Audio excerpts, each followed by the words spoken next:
नमस्कार, आप देख रहे हैं सनराइज ब्रेकिंग न्यूज। मैं हूं आपके साथ किंग करुणेश। आइए खबरें जानते हैं झारखंड की।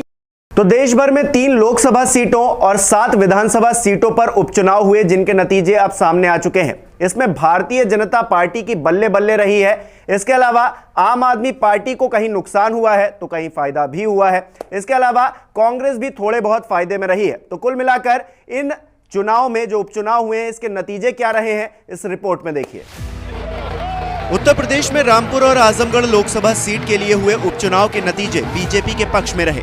रामपुर में बीजेपी प्रत्याशी घनश्याम लोधी ने सपा के असीम राजा, जबकि आजमगढ़ में बीजेपी उम्मीदवार दिनेश लाल निरहुआ ने सपा के धर्मेंद्र यादव और बसपा के शाह आलम उर्फ गुड्डू जमाली को हराकर जीत का परचम लहराया।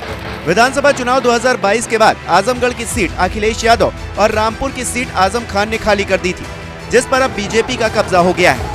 बीजेपी की इस जीत को लेकर उत्तर प्रदेश के मुख्यमंत्री योगी आदित्यनाथ ने बधाई देते हुए कहा कि ये डबल जीत डबल इंजन की सरकार की है। उन्होंने कहा कि ये विजय भाजपा के यशस्वी नेतृत्व और समर्पित कार्यकर्ताओं के अथक परिश्रम और डबल इंजन की भाजपा सरकार द्वारा स्थापित सुशासन का सुफल है। सीएम योगी ने ये भी कहा कि इस जीत ने 2024 के लिए बड़ा संदेश दे दिया है। वहीं प्रदेश अध्यक्ष स्वतंत्र देव सिंह ने कहा कि भाजपा के गढ़ रामपुर और आजमगढ़ आज के उपचुनाव के परिणामों ने माननीय मोदी जी और माननीय योगी जी के कुशल नेतृत्व पर मुहर लगाई है।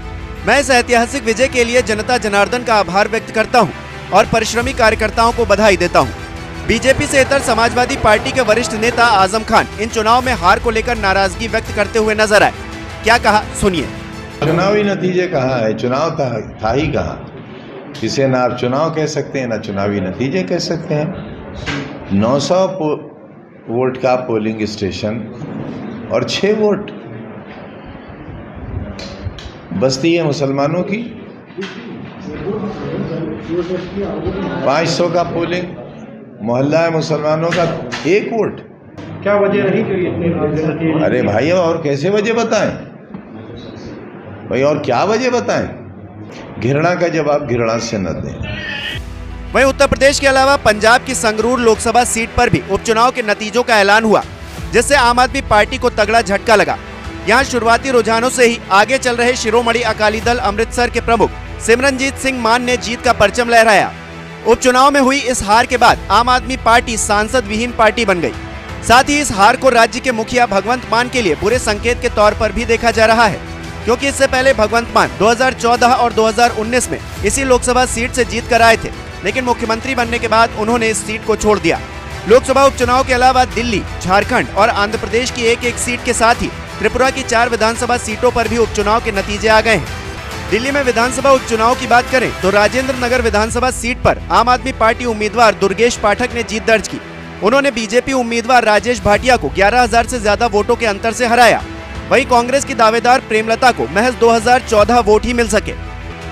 इसके अलावा झारखंड विधानसभा उपचुनाव की बात करें तो रांची की मांडर विधानसभा सीट पर कांग्रेस प्रत्याशी शिल्पी नेहा तिर्की ने जीत हासिल की।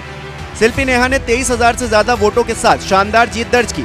बीजेपी उम्मीदवार गंगोत्री कुजूर 71,545 वोट पाकर दूसरे स्थान पर रही, जबकि निर्दलीय उम्मीदवार देव कुमार धान 22,395 वोटों के साथ तीसरे नंबर पर रहे।